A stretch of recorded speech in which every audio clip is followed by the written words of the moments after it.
हाय दोस्तों, आप सब कैसे हैं। आशा करती हूँ आप सभी लोग अच्छे होंगे।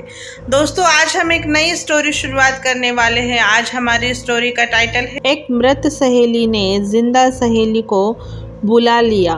चलिए दोस्तों, फिर इस कहानी को हम सुनते हैं। यह घटना बड़ौदा शहर की है। एक बार की बात है, तब हम लोग 12वीं कक्षा में पढ़ते थे। मेरा नाम ममता और मेरी खास सहेलियां भी थी, जिनका नाम रीता और सुनीता था। दोनों एक दूसरे के साथ हमेशा खुश रहती थी। एक दिन की बात है, जब रीता की शादी तय हो गई। सभी सहेलियों को बोला कि तुम सब मेरी शादी में ज़रूर आना। हमें आज भी याद है कि रीता की हल्दी मेहंदी हो गई थी और सोमवार को उसकी बारात आने वाली थी। तब हम लोग मिलकर रीता की शादी में उसके घर गए थे और उसकी पक्की सहेली सुनीता भी आई थी। रीता सजी सवरी बैठी थी। उसको तो बारात आने का ही इंतज़ार था। और तो और होता भी क्यों नहीं, भाई उसका तो राजकुमार घोड़े पर चढ़कर आने वाला था और खुशी का माहौल था। हम लोग भी नाच और गा रहे थे और रीता के साथ हंसी मजाक भी कर रहे थे। आखिर वह घड़ी आ ही गई। रीता शादी करके सुबह अपने ससुराल जाने वाली थी। हम लोग तो रात को दूल्हे को देखा, खाना खाया और अपने अपने घर चले गए। लेकिन सुनीता अपने घर जा ही रही थी, तभी उसके साथ बहुत बड़ा हादसा हो गया। वह गाड़ी से टकराई और उसका सिर फट गया और उसकी वहीं पर मृत्यु हो गई।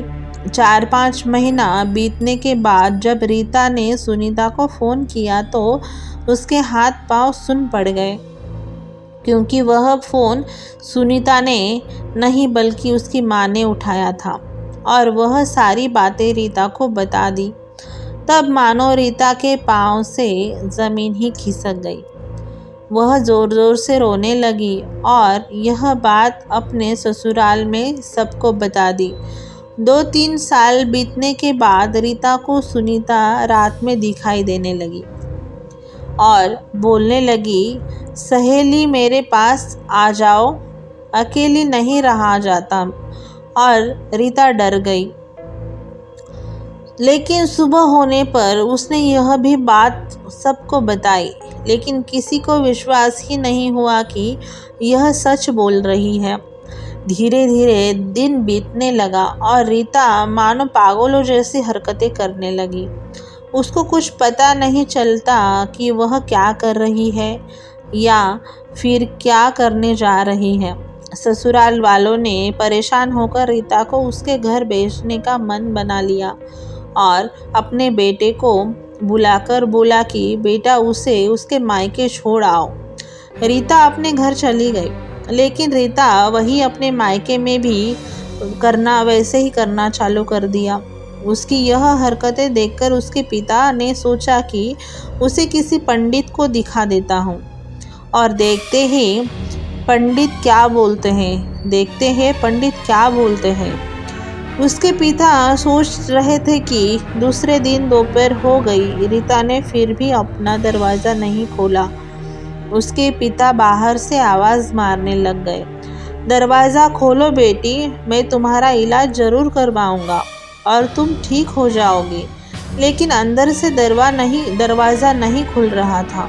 तब उसके पिता डर गए और दरवाज़ा तोड़कर अंदर आ गए। वहाँ का दृश्य देखकर वह बेहोश हो गए। उनके पीछे उनकी पत्नी भी गई तो देखा कि रीता पंखे से फांसी लगाकर झूल रही थी। लेकिन वो डर गए और समझ नहीं आ रहा था कि क्या करें, क्योंकि वह मर चुकी थी। तब उनकी माँ समझ गई कि मेरी बेटी सच बोल रही थी। आज उसकी सहेली सुनीता उसे बुला ही लिया। सुनीता ने आखिरकार उसे बुला ही लिया था। आखिर सुनीता मेरी बेटी को लेकर ही चली गई।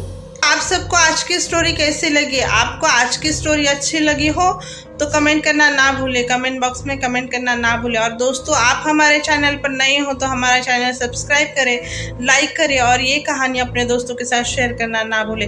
कल मिलते हैं एक नई कहानी में, तब तक के लिए बाय दोस्तों, अपना ज़रूर ख्याल रखना।